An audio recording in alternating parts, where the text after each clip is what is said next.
அன்பு நண்பர்களே, அனைவருக்கும் அன்னை சமையல் உமாவின் அன்பான வணக்கங்கள்.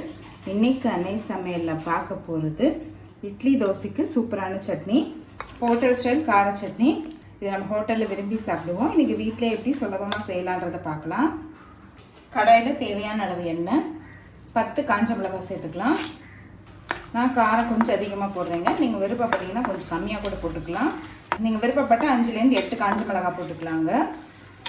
இப்போ மிளகாயை ஸ்லோவிலே வச்சு கலர் மாறாத மாதிரி வறுத்துக்கோங்க. இப்போ மிளகாயை வறுத்தாச்சுங்க. இப்போ இதை எடுத்து தனியாக வச்சிடலாம். 2 டீஸ்பூன் உளுந்து, 2 டீஸ்பூன் கடலைப்பருப்பு. உளுந்தும் கடலைப்பருப்பு நம்ம எந்த அளவுக்கு போடுறோமோ அந்த அளவுக்கு பார்த்தீங்கன்னா சட்னி நல்லா திக்காக வருங்க. இப்போ உளுந்து கடலைப்பருப்பு நல்லா கலர் மாறுற வரைக்கும் வறுத்துக்கலாம். 4 பல் பூண்டு,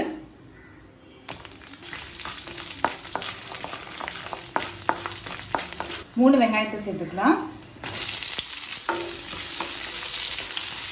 வெங்காயத்தை நல்லா பச்சை வாசனை போக வதக்கிக்கலாங்க. இப்போ வெங்காயம் பாருங்கள் நல்லாவே வதங்கிடுச்சு. அடுத்தது 2 தக்காளி சேர்த்துக்கலாம். இது பார்த்தீங்கன்னா தக்காளி மீடியம் சைஸாக இருந்ததுங்க, அதனால் 2 போட்டிருக்கேன். பெருசாக இருந்ததுன்னா 1 கூட போதும். தக்காளி நல்லா வதங்குற வரைக்கும் வதக்கிக்கலாங்க. நம்ம போட்டிருக்க வெங்காயம் தக்காளிக்கு 10 காஞ்ச மிளகாய் போட்டால் தான் நல்லா டேஸ்ட்டாக இருக்கும். இல்லை காரம் அந்தளவுக்கு எனக்கு வேண்டான்றவங்க கம்மி பண்ணிக்கலாம். இப்போ தக்காளி நல்லா வதங்கிடுச்சுங்க. 2 டேபிள் ஸ்பூன் அளவு தேங்காய் துருவல். தேங்காய் சேர்க்கறதுனால சட்னி டேஸ்ட் ரொம்பவே நல்லா இருக்குங்க. கொஞ்சம் புளி கொஞ்சமாக சேர்த்தாலே போதும்.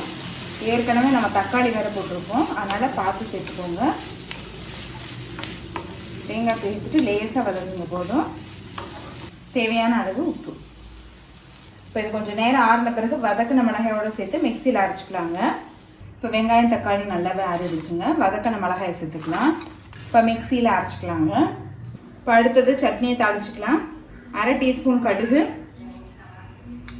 1/4 டீஸ்பூன் உளுந்து, கொஞ்சம் கருவேப்பிலை, 1 காஞ்ச மிளகாய். இப்போ சட்னியை தாளிச்சிக்கலாங்க. இப்போ ஹோட்டல் ஸ்டைல் கார சட்னி ரெடி ஆகிடுச்சு. நம்ம சர்வ் பண்ணிடலாம்.